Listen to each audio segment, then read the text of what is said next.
naturalmente receber, e aqui aguardando apenas que comece a gravação, mas é com grato prazer, como podem ver, e neste momento já está disponível para podermos perceber um bocadinho mais, mas é com grato prazer, como eu dizia, que recebo hoje uma ilustre personagem, podemos dizer assim, uma senhora que tem já nome marcado a ouro no todo o terreno nacional. Maria do Céu Pires de Lima aceitou o meu convite de uma forma tão simpática que eu não tenho palavras, só me resta mesmo agradecer a disponibilidade revelada. E a Maria do Céu está comigo hoje para falar essencialmente de todo o terreno, é esse o tema principal. A Maria do Céu, com certeza que nos vai dar aqui não só a sua opinião sobre o estado atual de todo o terreno, mas falarmos um bocadinho do seu passado. Mas eu convidei a Maria do Céu também para nos falar daquilo que acaba por ser um orgulho, tenho a certeza, como avó, de ver netos a correrem no karting e com tão bom plano. E é esse o desafio que podemos ter já de início, depois de dar as boas-vindas à Maria do Céu, que aceitou este meu convite, da qual eu agradeço mais uma vez, e contando que a Maria do Céu me esteja a ouvir bem. Está tudo a correr bem desse lado, Está Maria do tudo Céu? ótimo, está. Então, uma boa noite e bem-vinda, Maria do Céu. Olá. Então vamos lá falar aqui um bocadinho. Já tínhamos tido a ocasião de trocar algumas impressões, mas não através da entrevista, sobre a carreira, a aposta dos seus netos em estarem no karting. E agora queria ouvir sua viva voz, e com toda a gente a vê-la, o que é que tem para me dizer da estratégia de aposta dos seus netos irem para o karting e do que é que acha que tem sido o progresso deles nesta modalidade. Maria do Céu, bem-vinda. Obrigada. Olha, eu gosto imenso de ter os meus netos no karting, porque para mim é uma continuação. Quer dizer que o bichinho ficou lá portanto, não lhes impingi, foi uma coisa que foi muito iniciativa deles, e tenho acompanhado, praticamente vou a todas as corridas e sinto um regresso daquela adrenalina que já me estava a faltar. Há ali uma palavra também importante do pai deles, não é? O pai também, o Miguel, Sim, também tem aqui... o Miguel sim. Depois tem outro neto, Sim. também corre, mas que o pai é mais aviões. Muito bem. Então é uma maneira de relacionar precisamente a nível de aviões. Então recordo-me só, porque eu estava a associar só dois netos, são os dois que correm São no carro? três. Três, São pois, estava-me a três. escapar alguém. Um É é o o Tomás, que... João, o Duarte e o Frederico. O João é o meu neto mais velho. Muito bem, que também está no karting, então. Também está Que no eu acho que ainda karting não tive a ocasião... e está em grande evolução também. Eu acho que esse deve ser o único que eu ainda não tive a ocasião de falar com ele. Fica Mas desde já tem que aqui o falar. desafio. Claro, fica desde já o desafio de facilitar então este contacto e vamos Fez trazer o ontem João. 15 anos. Uau, então parabéns para ele e parabéns para a avó, naturalmente. Mas e o que é Obrigada. que lhe tem parecido esta aposta a nível da carreira? Está a dar passos seguros? Está a dar os passos que a Maria do Céu faria se estivesse no karting atualmente? Sim, eu acho que eles estão muito bem apoiados numa ótima equipa. A única coisa que falta, mas isso é. Já, Já sei, sabes o já que é que eu imagino vou que dizer, seja. não já? Sim, e por isso quero ouvir a Maria do Céu a dizer, porque dito por si soa de maneira diferente do que se fosse eu. É que faltam apoios, não há nenhum incentivo para novos pilotos, portanto é difícil, é uma atividade dispendiosa, como é óbvio, e de facto não vejo futuro nesse sentido, porque eles sem apoios não vão ter futuro nos automóveis. E acha que poderia ser feito algo a nível federativo, por exemplo, se surgisse essa oportunidade, ou onde é que acha que esses apoios podem vir? Eu sei que hoje em dia está tudo muito complicado, não é? Em termos de empresas, portanto, eu não tenho uma solução. Acho pena é que mesmo a nível federativo não haja um incentivo, porque nós em Portugal sempre tivemos muito bons pilotos a todos os níveis e em todas as modalidades e muito poucos conseguem vingar. E acha que podemos fazer o quê? Não sei, eu percebo que não sabe bem o que é que poderá aconselhar, mas estar aqui uma pool de empresas juntas pela parte da Federação e apostar-se num projeto de agarrar um piloto, como já vimos noutros países, agarrar num piloto, num projeto e levar alguns pilotos até o máximo onde se consiga ir. Eu aqui estou-me a lembrar, por exemplo, do Stoffel Van Dorn, um piloto que já esteve também na Fórmula 1. Ele passou por aqui no 16 válvulas, na altura que fez a estreia, e ele próprio agradecia o apoio da Federação, belga no caso, que apostou tudo, apostou as fichas todas nele. Acha que poderia passar por aí uma solução para os levar? Acho que há uma hipótese, principalmente haver uma seleção pelo valor dos pilotos e não por outros motivos. Ok, percebo perfeitamente o que me está a dizer. E a nível do panorama, são muitas competições, são poucas competições? Qual é a opinião, de sabendo que há o Nacional, há a Taça, há o Rotax, enfim, há aqui várias... Sim, eu tive os netos nas três, mas este ano optámos pelo Nacional. A taça é só uma prova, portanto, não faz com que seja exageradamente exagero de provas. Agora, é óbvio que são miúdos que estão a estudar e que fazer o Nacional e a Rotax é um bocadinho demais, porque tem que faltar a aulas e também não convém, porque eles também têm que Claro que estudar, sim. não é? Claro. Oh, Maria do Céu, e que conselho é que dá que possa partilhar connosco? Imagino que palavras íntimas, pronto, isso aí não vou querer saber, isso ficou só a nível familiar, mas que conselhos é que costuma dar aos seus netos quando se fala de corridas e de karting? Olha, para já é saber perder, porque Uhum. eu acho extremamente importante que o sentido competitivo que todos eles têm os leve muitas vezes a ter mal perder, porque eu acho que qualquer desporto, este é o que eu conheço melhor, uma das grandes lições é saber que nem sempre tudo corre bem e encarar isso com otimismo e estar pronto para na próxima esperar que tudo corra melhor. Uhum. E a nível da corrida, não desistir nunca, apesar de estar cá para trás, Ah, sabendo sim, que... isso é um dos meus lemas, quer dizer, sempre foi, não é?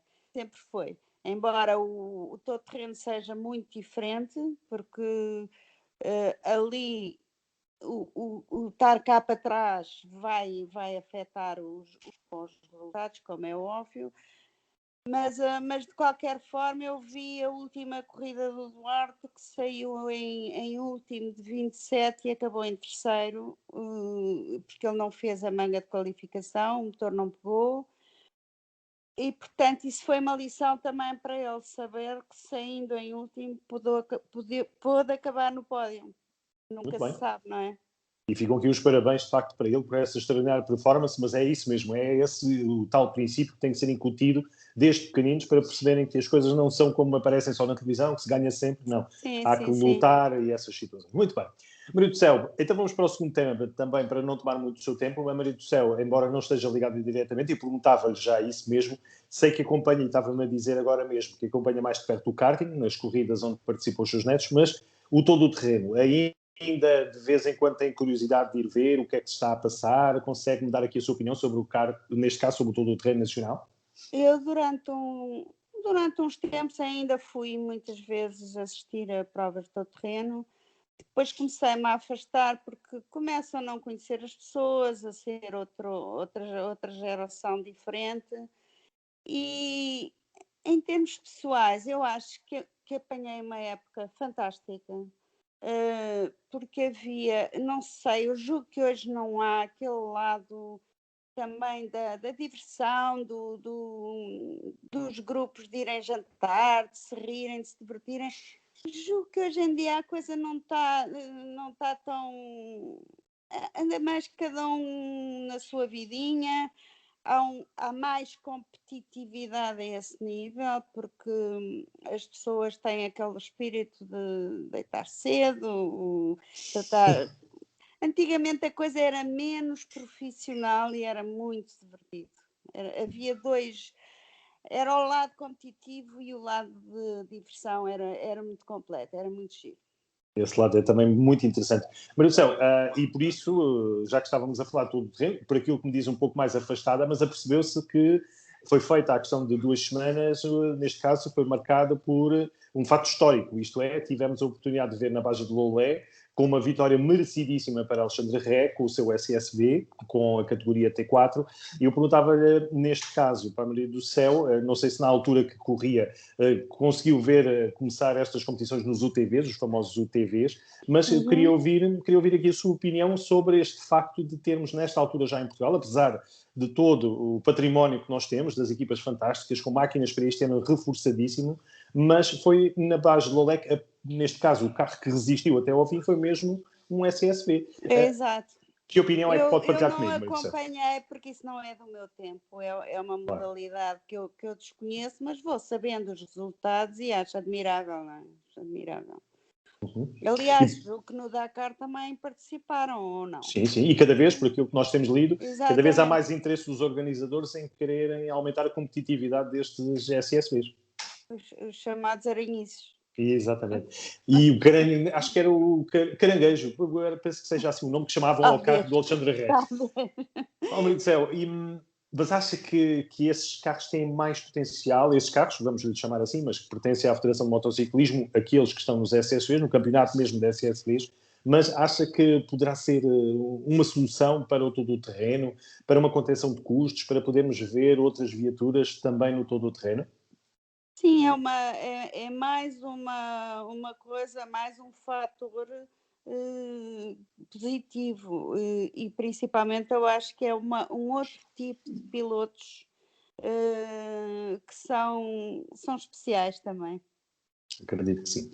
Maria do Céu, vamos para a parte final então desta conversa, que mais uma vez agradeço a sua disponibilidade, Maria do Céu. Vamos apelar aqui a apenas algumas memórias, porque sei que é importante recordarmos bons tempos, como estava a dizer a Maria do Céu. Vamos falar aqui um bocadinho de si, da sua ligação ao todo o terreno. Já tínhamos tido ocasião aqui há uns anos, quando começámos a falar, Uhum. de trazer o seu histórico, mas eu agora agradecia aqui revivermos, neste caso para 2021, essa sua ligação ao todo o terreno, dando-nos aqui, claro, de início já uma explicação para quem não conhece, Maria do Céu, porquê o todo o terreno na sua vida. Ajude-nos a lembrar então essa aposta ousada, tenho a certeza, para um desporto. Sim, quer dizer, os automóveis sempre foi uma paixão desde muito miúda. Gostava muito de ver corridas de carros, eu morava no Porto, via o circuito da Boa Vista e sempre foi sempre gostei muito. O todo-terreno foi um bocadinho um acaso, porque eu tinha um grupo de amigos que iam a passeios no início do Clube Todo-Terreno, ainda não havia competição em Portugal. Portanto, comecei em passeios e comprei o meu primeiro Jeep precisamente para participar nesses passeios.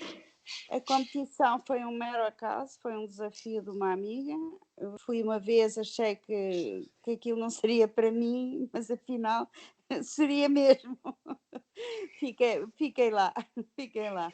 E os inícios, o que é que se pode contar destes inícios atribulados ou não? Pergunto eu, Maria do Céu. Os Quando inícios. começou na parte de competição, quando começou na parte de competição. Claro que foram atribulados, porque eu comecei muito mal preparada, com carros mal preparados, e foi aí que eu percebi que para se fazer alguma coisa é preciso ter condições, não é?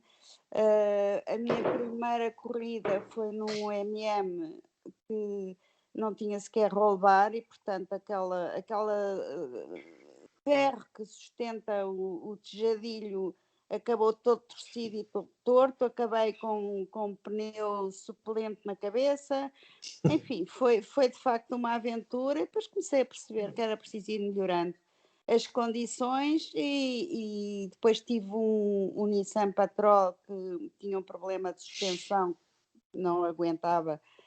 Fui a Barcelona preparar a suspensão, foi assim tudo devagarinho, até perceber que não é assim, sem nenhum investimento que se consegue fazer alguma coisa, não é? Tem que se ir aprendendo, ir alterando.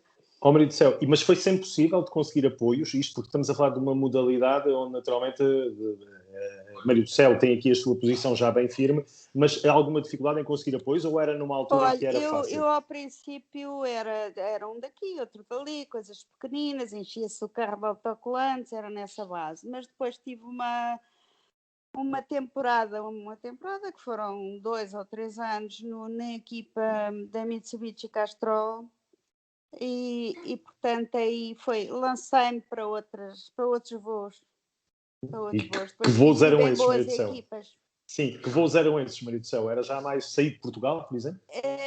Nessa época ainda não saí de Portugal, mas comecei a obter resultados. A ter bons apoios, bom material, quer dizer, porque nós se não temos apoios, os carros também não vão tão bem preparados, não é? E portanto aí depois também não surgem os resultados. E foi uma equipa muito, muito boa, porque depois mudei, comecei com um diesel, depois passei para um gasolina. A minha carreira foi muito em crescendo. Muito bem, e é assim mesmo, Pois. e é um exemplo precisamente de como fazer as coisas. A nível de vitórias, estamos a falar à classe das senhoras também, fácil de conseguir, ou teve sempre Bom, muita a competição? classe das Porque senhoras, Portugal tem sempre muitos nomes do todo o terreno das senhoras, curiosamente, e que muito nos pois, apraz. eu em termos de senhoras fui muitas vezes campeã feminina. Depois isso deixou de me seduzir e Uhum. comecei a correr com equipas mistas e deixei de apostar na taça das senhoras e comecei a querer resultados à geral e consegui alguns. E principalmente para mim a meta era ficar nos 20 primeiros e consegui e melhor que isso até. Comecei a ir fora, comecei a fazer a Barra de Aragão, fiz uma prova em Espanha, uma outra noutro local, que era, já não me lembro do nome. Maria só tem o dedo à frente da câmara, que eu estava a gostar de ver as suas... não tem problema. Mas fica bem melhor assim, sem o dedo. Depois fui a um Dakar em 97 e ao segundo Dakar em 2006. Portanto, acho que as minhas ambições foram... A única coisa que eu tive muita pena foi o Dakar de 2009, porque 2008, estava inscrita, tinha o carro em parque fechado, era a minha despedida do todo terreno e não se concretizou. Pois, como todos nós sabemos. Aqui, neste caso, a aposta na ida até ao Dakar foi também uma grande aventura, não é? Nesse tempo, nada comparável, porque hoje em dia leva-se os carros e fazem as provas, como nós sabemos, na Arábia Saudita, por exemplo. Mas naquela altura tinha que se ir desde a Europa, e no caso concreto, aqui também de Portugal. O primeiro Dakar que eu fiz, a partida era em Dakar, portanto era um Dakar. Ok. E em 2006 saí de Lisboa, que foi uma coisa espetacular. É das grandes memórias que eu tenho, é a saída de Lisboa para o Dakar. Uhum. E aquelas especiais também no Alentejo, acredito que seja? Houve houve uma que saiu na zona de Alcochete e a outra foi no Algarve, correram as duas lindamente, portanto eu saí de Portugal muito bem classificada, depois começaram os problemas, Acredito, sim. os problemas da África, mas em Portugal foi muito bom e com um público espetacular por tempo, um apoio incrível. A nível de resultados, quando fala com os seus netos, qual é vamos lá, o resultado que mais lhe traz memórias e que possa partilhar connosco? Pelas dificuldades, por aquilo que alcançou depois, porque pode ser esse um exemplo para o seu neto, não é? Como estávamos a Pronto, falar. aliás, o meu neto já lhe disse assim, gostava de fazer um Dakar. E eu tenho pena de não ter sido avó mais cedo, senão ainda era capaz de fazer equipa com ele. mas em nível de resultados, Dakar é acabar. Para mim, acabar foi fantástico. Vitória. Pronto, é uma vitória. Em termos de resultados, tive um quarto lugar em Espanha, vários décimos primeiros, décimos terceiros, com equipas mundiais, não é? Em provas que contavam para o campeonato do mundo, portanto, isso para mim, um 13º lugar era uma coisa extraordinária. Tenho a certeza disso. Maricel, e há algum arrependimento de algo que poderia ter dado o passo e não o deu e ficou arrependida? Veio a ver mais tarde? O meu único arrependimento, que não é arrependimento, porque não havia competição em Portugal, é não ter começado mais cedo. Portanto, eu tenho muita pena de não ter começado muito mais cedo nos automóveis, porque eu comecei com 40 anos, eu fiz o segundo Dakar quase com 60. Portanto, é óbvio que se eu tivesse começado mais nova, se calhar tinha ido muito mais longe. Sim, mas ainda está, porque não há idade limite para quem segue os seus sonhos. Pergunto-lhe, a Maricel tem ainda aí guardado dentro das suas possibilidades, porque falou disso com o seu neto, eu lembrando-me logo, participar em alguma prova, de uma coisinha que seja assim leve, só para a Quando o despedida meu neto oficial. tiver idade, eu já estou muito velhinha, portanto, melhor é não pensar agora nisso. Mas se o fizesse, o que é que gostava de experimentar? Diga-me, Maria do Céu, a nível todo o terreno, daquilo que vê hoje em dia. Uma prova de SSV, de moto, de Jeep, de carro? Talvez umas 24 horas de fronteira. Muito bem, muito bem. Chegou a fazer alguma ou não? Fiz todas praticamente. Ok. Fiz anos. Eu, aliás, fiz numas 24 horas um terceiro à geral. Primeiro português, primeiro diesel. Foi uma grande vitória. O ambiente daquela prova que eu adorava, porque é uma prova de resistência, cabeça, inteligência, saber gerir e saber poupar o material e, portanto, dá uma noção de que não é só acelerar, é preciso poupar o carro, são 24 horas e é uma prova que tinha muito a ver comigo. Aliás, eu já tinha largado a competição praticamente e ainda fiz 2 ou 3 anos as 24 horas de fronteira, já quando estava retirada. Muito bem. Maria do Céu, e a nível, já que estamos a falar de competição, há sempre histórias que toda a gente que está ligada ao Tour do Reno tem para contar quando participa em Porto Alegre. Portanto, imagino que a Maria do Céu também tenha tido imensas participações, mas eu já tenho ouvido tantas histórias de tanto tipo diferente umas das outras, que apelava aqui à Maria do Céu das suas memórias, e vamos terminar por aqui este apontamento, e agradecendo mais uma vez a sua simpatia, perguntar-lhe uma história que possa connosco partilhar para percebermos agora o que era... está-me a ocorrer a primeira vez que eu captei, foi num Porto Alegre. E fiquei sem luzes, e pusemos o carro direito e fui até ao fim pelas luzes dos carros que iam à minha frente e consegui chegar. Mas porquê? Acabava de noite? Nós andávamos em Porto Alegre nessas épocas até às 3, 4 da manhã. E não era só Porto Alegre, as corridas acabavam, porque eram provas em linha, não tínhamos paragens. Claro. As paragens eram descontadas no tempo e andávamos lá muitas horas, porque as condições não eram os mesmos carros, nem era tudo muito diferente. Portanto, eu lembro-me de acabar uma prova às 4 da manhã. Acredito que sejam aquelas emoções. E de facto, depois pensando depois, era extremamente perigoso, porque acontecia-nos qualquer coisa e ninguém nos via. Eu fiz uma Transalgarve com uma imensa lama, uma coisa horrível que acabou tipo 3 da manhã, e em que nós andávamos na serra, que aquilo corresse mal, só nos viam aquelas ravinas, depois, não é? se calhar. Acredito que sim. Maria do Céu, daqui, desta nossa parte, só mesmo efetivamente agradecer a sua simpatia, mas há uma pergunta que eu faço sempre a quem vem aqui ao 16 Válvulas, faz parte do guião obrigatório, que é perguntar a quem é que quer agradecer pelas oportunidades que teve de fazer as corridas. No caso da Maria do Céu, é possível personalizar para quem é que merece aqui um agradecimento? Maria do Céu? Olha, quem merece de facto um agradecimento são os meus filhos, porque eles sofreram, eu sei que eles sofreram. A ausência da mãe. Não é só a ausência. Eu, por exemplo, quando fiz o primeiro Dakar, eles estavam dias sem notícias. E, portanto, sofriam. Quando eu andava nas provas aqui em Portugal, que eles iam às assistências, eu não aparecia, eles também sofriam, porque nós não tínhamos telemóveis, ninguém sabia onde é que nós andávamos. Portanto, houve ali sofrimento. Por isso é que eu, quando o meu filho Miguel começou a correr, e eu às vezes sofria um bocado, ele dizia: mãe, olha que eu também já sofri. É paga. É paga, e é verdade, porque... Mas esse sofrimento a gente também começa a controlar.